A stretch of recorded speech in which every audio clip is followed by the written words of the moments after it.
नमस्कार साथियों, जौनपुर के धनंजय सिंह को जेल भेज दिया गया है और उनके जेल भेजने के कारण जो उनके समर्थक हैं उन्होंने ट्विटर पर एक ट्रेंड चलाया है, मैं भी धनंजय। 2017 से जो ठाकुर वर्ग भारतीय जनता पार्टी का समर्थक था, उनके अंदर धनंजय सिंह की गिरफ्तारी के बाद कहीं ना कहीं आक्रोश देखने को मिलता है। अब ये आक्रोश क्यों है और जनता आखिर क्या चाहती है भारतीय जनता पार्टी से, आइए इस विषय पर, इस मुद्दे पर बात करते हैं। और अगर आपको वीडियो पसंद आती है तो इसे लाइक और शेयर जरूर करिएगा, और अगर आप हमारे चैनल पर नए हैं तो इसे सब्सक्राइब जरूर करिए। तो चलिए मैं आपको बताता हूं कि पूरा मुद्दा क्या है। धनंजय सिंह जो कि जौनपुर के निवासी हैं, उन्हें जेल भेज दिया गया और ये प्रतिक्रिया कहीं ना कहीं भारतीय जनता पार्टी की तरफ से गलत साबित हो रही है, क्योंकि धनंजय सिंह एक ऐसी शख्सियत हैं जो कि वहां रहने वालों के दिलों में रॉबिन हुड की जगह बना चुके हैं। और ऐसा नहीं है कि धनंजय सिंह के अलावा और भी नेता नहीं है, लेकिन धनंजय सिंह की जो छवि है उसे तार तार करने का काम किया जा रहा है भारतीय जनता पार्टी के द्वारा। अब ये कितना सही है और कितना गलत, मैं आप सबकी राय भी चाहूंगा कमेंट सेक्शन में। उससे पहले मैं आपको ये दिखाना चाहता हूं कि किस तरीके से ट्विटर हैंडल्स पर लोग धनंजय सिंह के समर्थन में आ रहे हैं। मैं भी धनंजय का ये जो ट्रेंड है मैं आपको दिखाना चाहूंगा, तो देखते हैं ये ट्वीट। तो सबसे पहला ट्वीट जो आपकी स्क्रीन पर है यह है आशुतोष एस सेंगर का, और ये लिखते हैं, राजपूत समाज अपने भाई अपने बेटा धनंजय सिंह के साथ खड़ा है। इस बार लोकसभा चुनाव में भाजपा को मुंहतोड़ जवाब दिया जाएगा। मैं भी धनंजय। तो आखिर क्या मतलब है इस ट्वीट का? इस ट्वीट का साफ साफ ये मतलब है कि कहीं ना कहीं भारतीय जनता पार्टी के विरोध में है ये कम्युनिटी, और कहीं ना कहीं मैं भी धनंजय से ये धनंजय सिंह का पुरजोर समर्थन कर रहे हैं, धनंजय सिंह के साथ खड़े हैं। सिर्फ एक या दो की बात नहीं है, मैं आपको अन्य मिसालें भी देना चाहूंगा। यहां पर अन्य भी कुछ ट्विटर हैंडल्स हैं जो मैं भी धनंजय का सपोर्ट कर रहे हैं। आइए देखते हैं कि कौन कौन है जो इस बात का सपोर्ट करता है। यहां पर अगर हम देखें तो राजपूत ऑफ इंडिया नाम से है ये ट्विटर हैंडल, और ये लिखते हैं, यदि कल धनंजय जी ने भी ट्विटर पर लिख दिया होता मोदी का परिवार तो शायद यह सब नहीं होता। नोट, मैं और हमारा समाज पूरा हर तरीके से खड़ा है। अगर आपके लिए विरोध भी करना पड़ता है तो हरियाणा और वेस्ट यूपी का ठाकुर विरोध करेगा। राजपूत विरोधी भाजपा, जौनपुर मांगे धनंजय। मैं आपको बताना चाहूंगा कि ये मोदी का परिवार वाला मुद्दा क्या है। नरेंद्र मोदी जो हैं उन्होंने कहा है कि जो भी भाजपा के समर्थक हैं वो एक तरीके से मोदी का परिवार हैं। आखिर पूरा भारत क्यों नहीं बन पाता है मोदी का परिवार, या फिर पूरा भारत एक परिवार की बात क्यों नहीं करते हैं मोदी? ये मुद्दा भी यहां पर सामने आ रहा है। अगर हम अन्य समर्थकों की बात करें तो यहां पर तान्या सिंह सेंगर लिखती हैं, हम अमन चाहते हैं मगर जुल्म के खिलाफ। अगर जंग लाजमी है तो फिर जंग ही सही। जालिम को जो ना रोके वो शामिल है जुल्म में, कातिल को जो ना टोके वो कातिल के साथ है। आप समझ पा रहे होंगे किस तरफ इशारा कर रही हैं। हम सर्बकफ उठे हैं कि हक फतेह याब हो, कह दो उसे जो लश्करे बातिल के साथ है। साहिल लुधियानवी। हाँ, मैं भी धनंजय। अब आप समझ पा रहे होंगे कि ये इशारे किस तरफ किए जा रहे हैं। ये जाहिर सी बात है कि सीधा हमला है भारतीय जनता पार्टी पर धनंजय सिंह के समर्थकों का। अगर मैं आपको दिखाऊं तो कुलदीप सिंह लिखते हैं, एक दिन ऐसा आएगा जब भाजपा फिर से अपने पुराने स्थान पर पहुंच जाएगी। पुराने स्थान का मतलब भी आप समझ पा रहे होंगे, जब कांग्रेस पार्टी पूरी तरीके से सत्ता में थी और भाजपा उसी पुराने दिन में लौट जाएगा, ऐसा कहना है कुलदीप सिंह का। हमने ही उठाया था, हम ही मिट्टी में मिलाएंगे। हाँ, मैं भी धनंजय। राजपूत विरोधी भाजपा। ठाकुर शीतांशु सिंह का कहना है, यह आंसू बेकार नहीं जाएंगे, कतरा कतरा का हिसाब होगा। तानाशाह मोदी सरकार को हर जुल्म का हिसाब देना होगा। पूर्वांचल झुकेगा नहीं। जय धनंजय। हाँ, मैं भी धनंजय।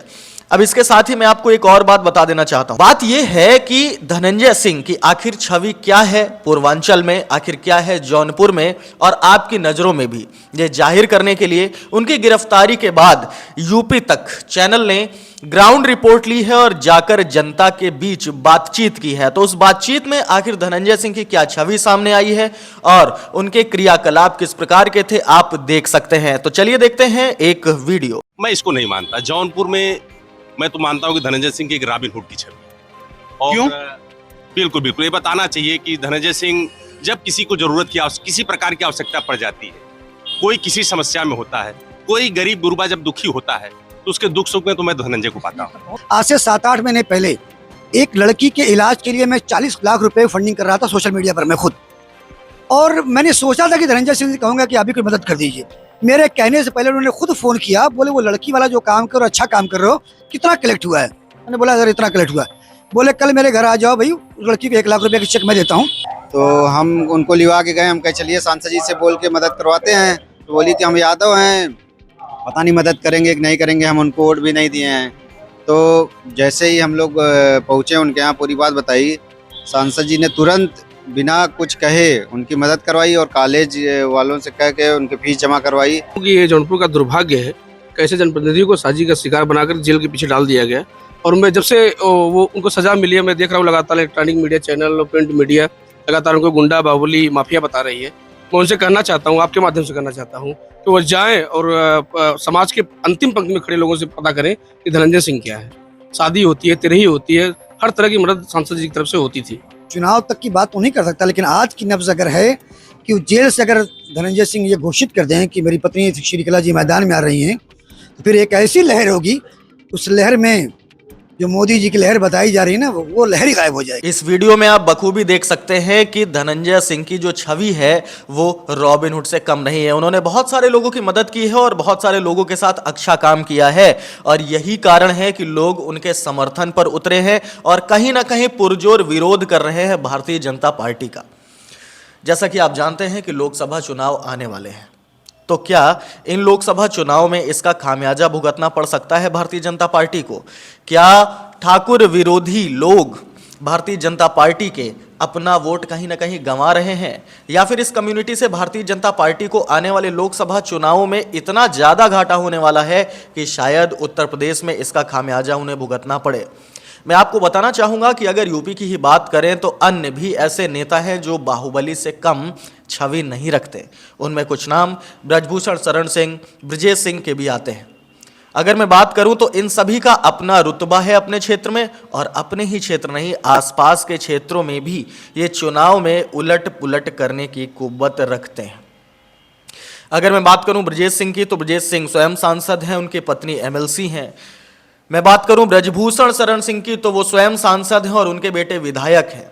तो अगर ऐसी ताकत ये रखते हैं तो कहीं ना कहीं ये धनंजय सिंह के सपोर्ट में अगर उतरे हैं तो जाहिर सी बात है कि जनता पर इसका असर पड़ेगा। और जनता स्वयं, आजकल सोशल मीडिया का जमाना है और सारी की सारी चीज़ें जनता को स्वयं पता है कि वो किसका समर्थन कर रही है और किसका नहीं।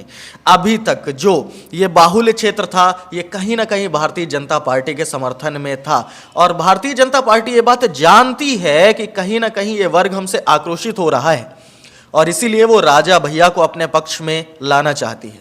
राजा भैया, जिनके बारे में मैं आपको बता दूं, प्रतापगढ़ कुंडा के रहने वाले हैं, और इन्होंने विधानसभा चुनाव में एनडीए की तरफ से मतदान किया था। और मैं आपको यह भी बताना चाहूंगा कि राजा भैया के ही कैंडिडेट को कौशाम्बी से चुनाव लड़ा सकती है भाजपा। ये खबर भी जानकारों की तरफ से निकल के सामने आ रही है। तो अब आपकी राय जानना चाहूंगा कि क्या लगता है आपको, धनंजय सिंह सही है या गलत? अपनी राय जरूर से जरूर प्रकट करिए कमेंट सेक्शन में। आपका सपोर्ट चाहेंगे इस वीडियो पर, ज्यादा से ज्यादा शेयर करिए, इसे लाइक करिए। मिलते हैं किसी अन्य मुद्दे पर, इजाजत दीजिए। योगेश शुक्ला को, सिविल अफेयर।